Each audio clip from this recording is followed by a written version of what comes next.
जब भक्ति में प्रेम हो और प्रेम में समर्पण, तो ईश्वर भी स्वयं को अपने भक्त के चरणों में समर्पित कर देते हैं। आज आप सुनने जा रहे हैं एक ऐसी अद्भुत कथा जो सिर्फ मिथिला की धरती पर नहीं, बल्कि करोड़ों भक्तों के दिलों में आज भी जीवित है। यह है उस परम शिव भक्त की कथा जो एक साधारण सेवक उगना बनकर अपने प्रिय भक्त की सेवा में उतरे। यह है उगना महादेव की कथा। मिथिला की पावन धरती, जहाँ विद्या, भक्ति और संस्कृति की गंगा बहती थी, वहीं जन्म हुआ एक ऐसे कवि का जिनकी लेखनी में भगवान बसते थे। नाम था विद्यापति। वो केवल कवि नहीं थे, बल्कि भगवान शिव के ऐसे भक्त थे जिनकी भक्ति की गूंज कैलाश तक जा पहुंचती थी। विद्यापति दिन रात भगवान शिव की स्तुति करते रहते। उनका मन सांसारिक मोह माया से परे था। वो कहते, हे त्रिपुरारी जटाधारी, मुझे इस भवसागर से पार करो। उनकी कविता में शिव बसते थे और शिव उनके भावों में। स्वयं कैलाशपति शिव ने जब अपने प्रिय भक्त की भक्ति देखी तो उनका हृदय द्रवित हो उठा। उन्होंने माता पार्वती से कहा, यह विद्यापति अनन्य भक्ति करता है, मैं इसकी सेवा करना चाहता हूँ। पार्वती मुस्कुरा दी। शिव ने एक साधारण ग्रामीण युवक का रूप धारण किया। नाम रखा उगना। गले में गमछा, हाथ में लोटा और चेहरे पे भोलापन। वे मिथिला पहुंचे और विद्यापति के द्वार पर बोले, मालिक, मुझे एक नौकरी चाहिए, जो काम दे करूंगा। विद्यापति ने देखा युवक सीधा साधा है, चेहरे पर तेज है। बोले, ठीक है, रहो मेरे साथ। अब उगना हर समय विद्यापति की सेवा में लगा रहता। भोजन बनाना, जल लाना, लेखनी तैयार करना, फूल लाना, हर वह ऐसा करता जैसे वह सेवा नहीं भक्ति कर रहा हो। विद्यापति कभी कभी सोचते, यह सेवक बड़ा अनोखा है, न थकता है, न शिकायत करता है, न अभिमान। उगना हमेशा शांत, प्रसन्न और समर्पित रहता।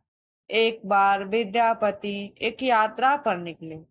मार्ग में गर्मी तीव्र थी, जंगल सुनसान और जल कहीं नहीं।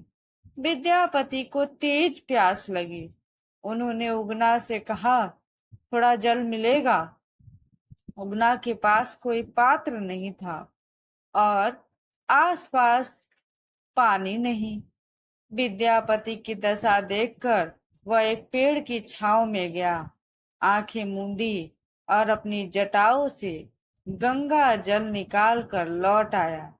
जब विद्यापति को दिया, विद्यापति ने जल पीते ही चौंक कर पूछा, यह तो गंगा जल है, इतना पवित्र और शीतल, कहो कहाँ से लाए?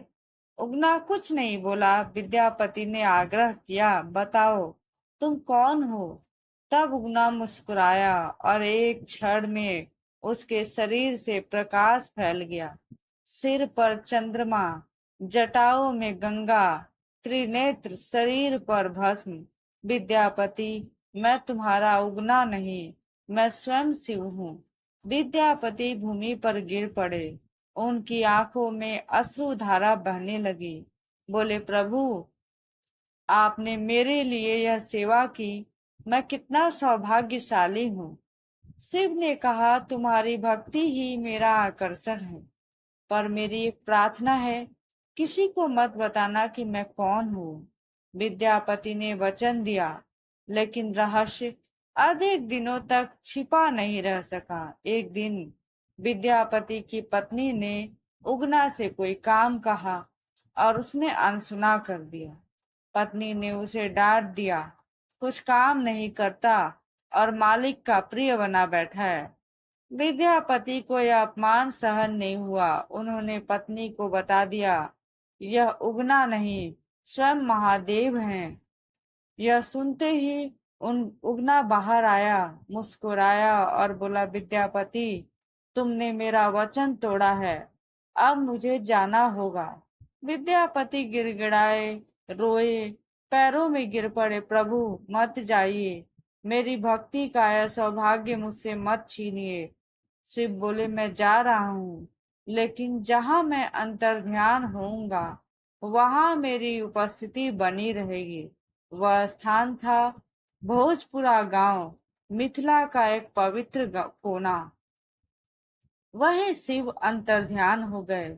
विद्यापति ने उसी स्थान पर एक शिवलिंग की स्थापना की और वहां आज भी स्थित है उगना महादेव का मंदिर। वह भक्त भगवान को उगना बाबा कहकर पुकारते हैं। वह शिव जो भक्त की सेवा में स्वयं सेवक बन गए।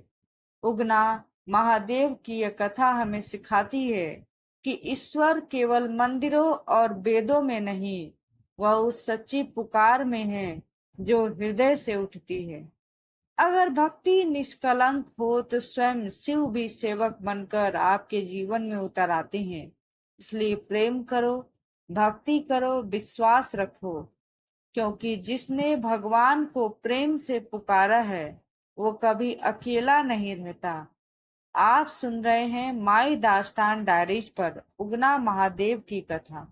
अगर आपको यह कहानी पसंद आई हो तो इसे जरूर साझा करें और चैनल को सब्सक्राइब करना न भूलें। फिर मिलेंगे एक नई कहानी के साथ। तब तक के लिए धन्यवाद।